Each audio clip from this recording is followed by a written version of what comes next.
I was sitting in my home office in downtown Portland, reviewing quarterly reports when my phone buzzed. Family dinner tonight. 7 p.m. Don't be late. Mom, I showed up at 6:58 p.m., parking my modest Honda Civic 3 houses down. Not because I had to, but because I'd learned years ago that blending in was the safest way to survive in my family. Before we jump back in, tell us where you're tuning in from, and if this story touches you, make sure you're subscribed, because tomorrow, I've saved something extra special for you. My parents' house in Maplewood hadn't changed in 15 years. I walked up and let myself in through the side door.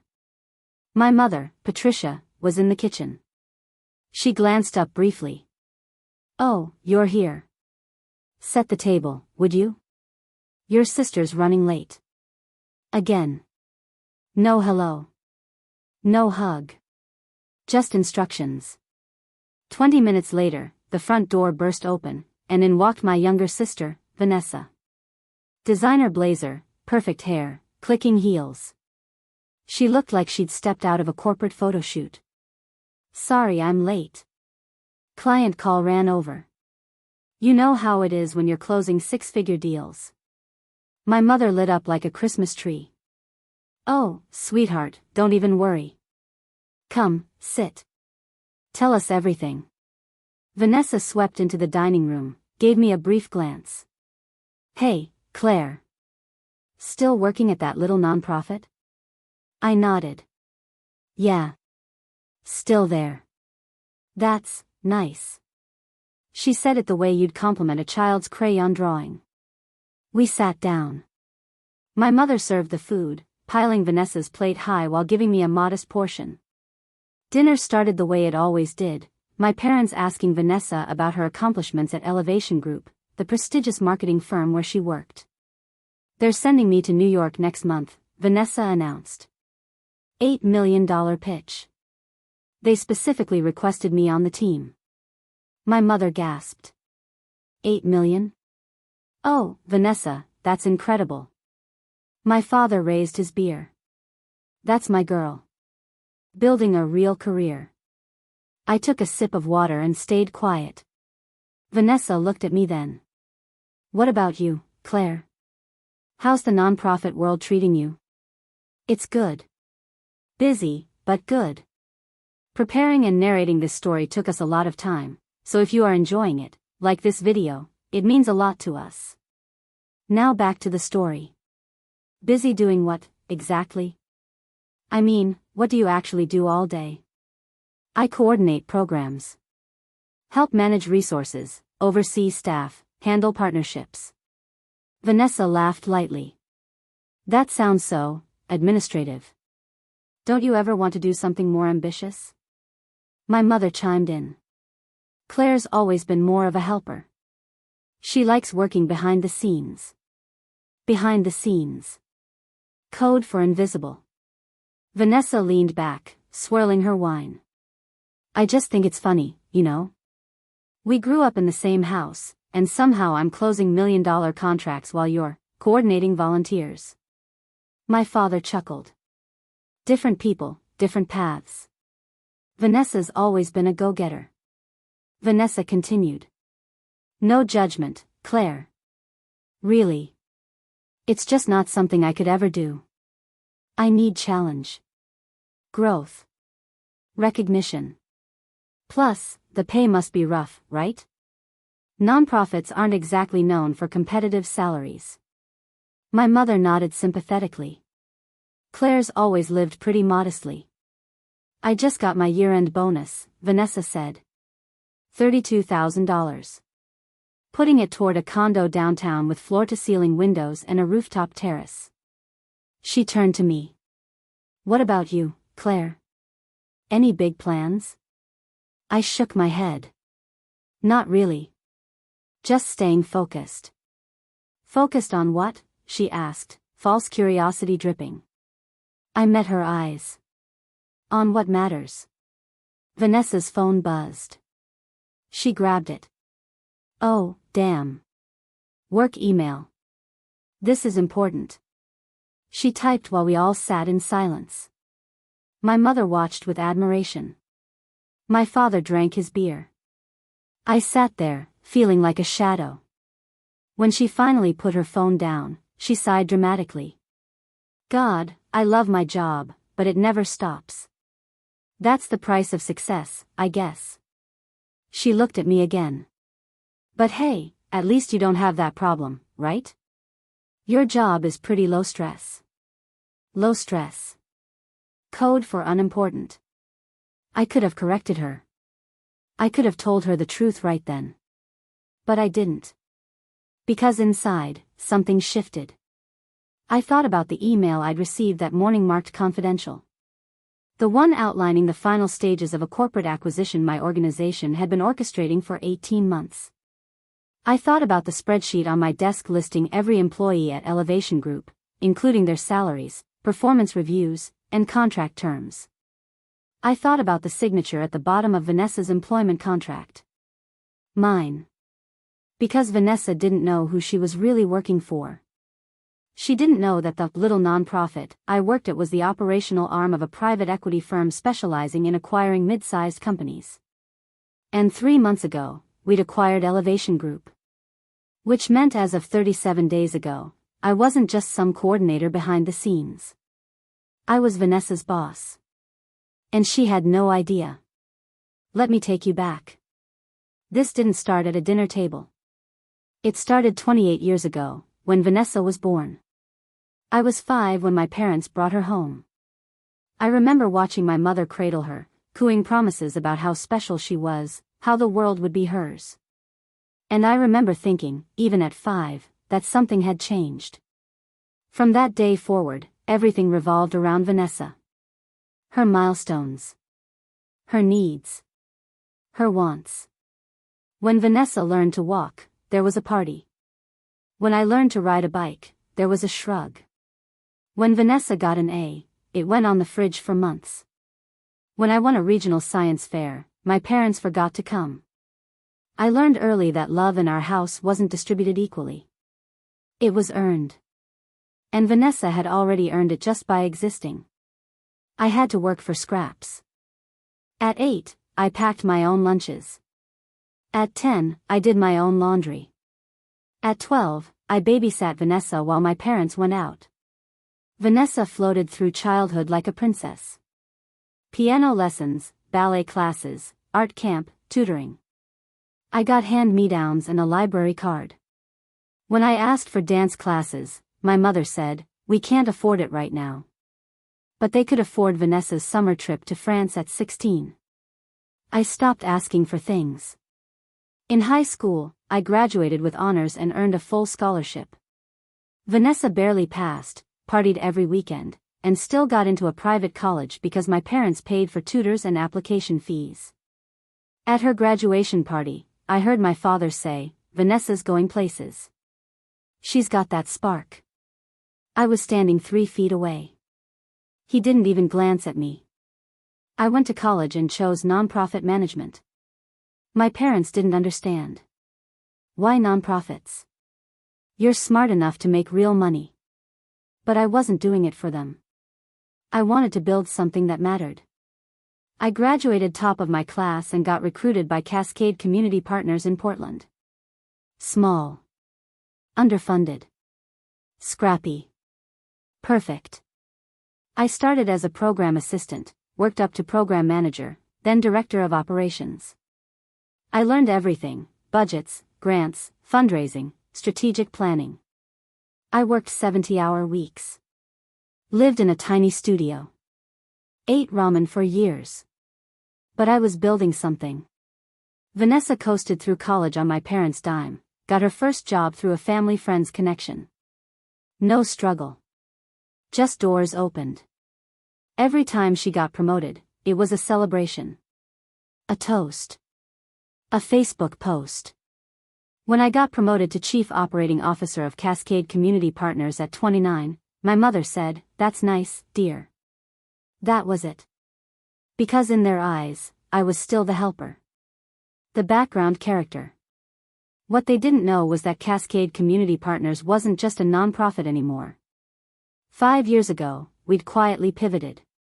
We partnered with private investors funding social impact initiatives while acquiring underperforming companies and turning them around. Part philanthropy, part private equity. And I was at the center. I'd structured deals worth tens of millions. Overseen mergers, acquisitions, organizational overhauls. Built relationships with CEOs, board members, venture capitalists. I was really good at it. But I never talked about it. Never posted. Never bragged. Because I didn't need to. I knew what I was worth. And I knew one day, the people who underestimated me would realize it too. That day came 3 months ago. It started with a routine meeting. Our investment team identified a struggling mid-sized marketing firm with strong brand equity and solid clients. Elevation Group. Vanessa's company. I remember sitting in the conference room when the portfolio manager presented the opportunity. He pulled up the company overview, the financials, the leadership team. And there, in the employee directory, was Vanessa's name. I didn't say anything. Just listened. The deal made sense. Elevation Group had overextended, taken on too much debt, was hemorrhaging cash. But the core business was sound. With restructuring, it could be profitable. Our team voted to move forward. I abstained, citing potential conflict of interest. But I didn't stop the deal. Because this wasn't about revenge. It was about business. Or at least, that's what I told myself. The acquisition closed 6 weeks later. Quiet, handled through legal entities and subsidiaries. Most employees didn't know the company had been sold. The branding stayed the same. Leadership stayed the same. But behind the scenes, we controlled everything. And as Chief Operating Officer, I had oversight of all personnel decisions. Which meant I had access to everything. Payroll. Performance reviews. Disciplinary records. Including Vanessa's. I didn't go looking for it. But when it landed on my desk during a routine audit, I read it. And I learned some interesting things. Vanessa's performance reviews were average at best. She talked a big game, but her results were mediocre. Missed deadlines, lost clients, multiple complaints from junior staff about her attitude. She was kept around because she was good at schmoozing executives and looked polished in client meetings. But her job was not secure. There was a note in her file recommending a performance improvement plan. That recommendation had never been acted on. But now, it was in my hands. I closed the file and sat back, staring at the ceiling. I thought about all the dinners. All the comments. All the ways she'd made me feel small. And I thought about what I could do. I could fire her. Demote her. Make her life hell. But that wasn't my style. I didn't want to destroy her. I just wanted her to see me. Really see me. So I waited for the right moment. And tonight, at that dinner table, she handed it to me. I woke up the next morning at 5:30 a.m. Made coffee. Did yoga. Checked emails. There was one from our HR director. Subject, Elevation Group, restructuring timeline. The message was brief. The restructuring plan was being accelerated. New performance metrics, consolidating departments, eliminating redundant positions. Layoffs would begin in 3 weeks. And every termination had to be approved by me. I read it twice, then set my phone down. This wasn't personal. This was business. But the timing was interesting. I thought about Vanessa's smug smile. Her dismissive tone. The way she'd looked at me like I was nothing. I thought about my parents' indifference. Their pride in her. Their disinterest in me. And I thought about the choice in front of me. I could protect her. Pull strings. Make sure her name wasn't on the list. Or I could do nothing. Let the process play out. Let her rise or fall on her own merits. I poured another cup of coffee and opened my laptop. I had work to do. And for the first time in years, I felt something I hadn't felt before. Control. 2 days later, I met with the interim CEO of Elevation Group, Derek Chen, at a downtown coffee shop. Derek slid a folder across the table. These are the employees we're recommending for termination. I scanned the list. Vanessa's name wasn't on it. I looked up. What about Vanessa Hartley? Derek frowned. She's borderline. Numbers aren't great, but she's connected. Brings in referrals. I was planning to keep her, maybe with a warning. What kind of warning? Standard performance improvement plan. 60 days to show improvement or she's out. I nodded slowly. Let's do that. Derek raised an eyebrow. You sure? She's going to push back. I want every employee held to the same standard. No exceptions. Derek nodded. Understood. She gets notified next week. Good. I left the coffee shop and walked to my car. The sun was setting over the city. I sat in the driver's seat, hands on the wheel. I wasn't doing this to hurt her. I was doing this to wake her up. Because for years, Vanessa had floated through life on charm and connections, never facing consequences. And I was tired of watching people like her get rewarded while people like me stayed invisible. So I wasn't going to fire her. I was going to make her earn her place. And if she couldn't? That was on her. The email went out on a Tuesday morning at 9:47 a.m. Subject, required meeting, performance discussion. Vanessa's name was third on the list. I imagined her opening it at her desk, mid-scroll through Instagram. The moment her eyes scanned performance improvement plan and mandatory review. The confusion. The indignation. The panic. 3 hours later, my phone rang. My mother. Claire. Have you talked to your sister today? No. Why? She's upset. Something happened at work. They're saying her job is at risk. I kept my voice neutral. That's unfortunate. What happened? She said they're putting her on some kind of probation. She's convinced someone has it out for her. Maybe she just needs to improve her performance. Pause. Claire, this is serious. This could ruin her career. I'm sure she'll figure it out, Mom. She's resourceful. Can't you help her? Make some calls? Even now, my mother still saw me as the helper. The fixer. I don't think that's how it works, Mom. Well, can you at least talk to her? I'll think about it. I hung up. Vanessa didn't call me. She didn't text. Because in her mind, I was still irrelevant. Not someone who could help her. 2 weeks into her performance improvement plan, I got an update from Derek. She's not taking it well. Missed 2 client meetings, submitted a report 3 days late, got into an argument with her team lead. What was the argument about? She said the expectations were unrealistic. That she was being singled out. Is she? No. Everyone has the same metrics. She's just not meeting them. I leaned back. What do you want to do? Honestly? She's going to fail the PIP. When she does, we'll have grounds to terminate. I thought about Vanessa at that dinner table, laughing at my job. I thought about all the years of being invisible while she soaked up attention. Give her 1 more week, I said finally. 1 more chance. Derek sighed. You're being generous. I'm being fair. Fair doesn't always work in business, Claire. I know. But let's see what she does with it. It happened on a Friday afternoon. A text from an unknown number. This is Vanessa. We need to talk. Now. She'd finally figured it out. I stepped into an empty conference room and called her back. What the hell is going on, Claire? Her voice was sharp, angry, afraid. What do you mean? I just found out who owns Elevation Group. Who approved my performance review.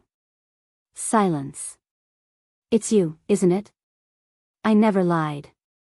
You just never asked. Are you serious right now? You're my boss.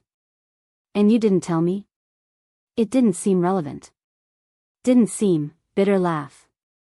You put me on a performance plan. You're trying to get me fired. I'm holding you to the same standard as everyone else. Bullshit. This is personal. This is because of what I said at dinner. I felt anger flare. You've spent your entire life making me feel small. And now, when you finally face consequences for your own mediocrity, you think I'm being petty? Silence. You've always been jealous of me, she said quietly. I was never jealous of you, Vanessa. I was invisible to you. And that's worse. So this is revenge? No. I'm giving you a chance to prove you're as good as you think you are. If you meet the expectations, you keep your job. If you can't, that's on you. You know I can't meet those expectations. They're not impossible. Other people are meeting them just fine. Other people don't have you waiting for them to fail. I'm not waiting for you to fail. I'm waiting to see if you'll finally try. She hung up. I stood in the empty conference room, chest tight. I'd thought confronting her would feel satisfying. Instead, I just felt tired. That weekend, my phone didn't stop buzzing. My mother called 6 times. My father twice. Vanessa sent angry, pleading, accusatory texts. I didn't answer any of them. Sunday evening, there was a knock at my door. My mother. We need to talk, she said, pushing past me. What are you doing to your sister? I'm not doing anything to her. She's underperforming. That's how jobs work. Don't give me that corporate nonsense. You're targeting her because you're bitter. I'm bitter because I spent my entire life being ignored by all of you. Because Vanessa got everything while I fought for scraps. My mother's face hardened. We treated you both equally. No, you didn't. And you know it. Vanessa has always been more outgoing. That's not our fault. It's not about being outgoing. It's about you never seeing me. Never valuing me. She opened her mouth, then closed it. No answer. I'm not punishing Vanessa. I'm just not protecting her anymore. And without me propping her up, she can't stand on her own. She's your sister. I know. And she's treated me like nothing for 28 years. You're being cruel. No, Mom. I'm being honest. And you can't handle it. She turned toward the door, stopped with her hand on the handle. If she loses her job, that's on you. No. It's on her. And it's on you for raising her to think she deserved everything without earning it. She left without another word. I stood in my empty apartment. And for the first time in my life, I didn't feel guilty. 3 weeks later, the results came in. Vanessa had failed. 2 out of 7 benchmarks met. Sporadic attendance. Dropped client satisfaction scores. Written up twice for unprofessional behavior. Derek sent me the report, your call. I read through it carefully. This wasn't about revenge. This was about the simple truth that Vanessa had been coasting for years, and when someone finally held her accountable, she couldn't handle it. I called Derek. Terminate her. Give her 2 weeks severance and a neutral reference. You're sure? I'm sure. It was done. Wednesday morning. My phone buzzed. Vanessa. I let it go to voicemail. She called again. And again. Finally, I answered. They fired me. Her voice was broken. They actually fired me. I didn't say anything. This is your fault. No, Vanessa. You did this. You had every opportunity to improve. Because you made it impossible. I made it fair. That's not the same thing. She was crying now. What am I supposed to do? My rent? My car payment? You figure it out. Like I did. I'm not like you. I can't just survive on nothing. Then maybe you should have thought about that before you treated me like I was worthless. Long silence. I never thought you were worthless, she said quietly. Yes, you did. You just didn't say it out loud. She hung up. I'd won. So why didn't it feel like victory? 2 days later, my father called. Your sister is staying with us. She can't afford her apartment. Okay. That's all you have to say? What do you want me to say, Dad? I want you to explain why you destroyed your sister's life. She failed to meet basic standards. That's not on me. You could have helped her. I gave her 3 weeks. That's more than most people get. You're heartless. The word hit like a slap. Heartless? Because I finally stopped letting you use me? We never used you. Yes, you did. To babysit. To pay bills. To fix problems. And you never once thanked me. Never saw me as anything more than a tool. That's not true. Then why did you only call when you needed something? Why did you only care about Vanessa's achievements? Why did you spend my childhood making me earn love while she got it for free? He didn't answer. I didn't destroy Vanessa's life. I just stopped holding it together for her. I hung up. And blocked their numbers. All of them. The weeks that followed were strange. No calls. No texts.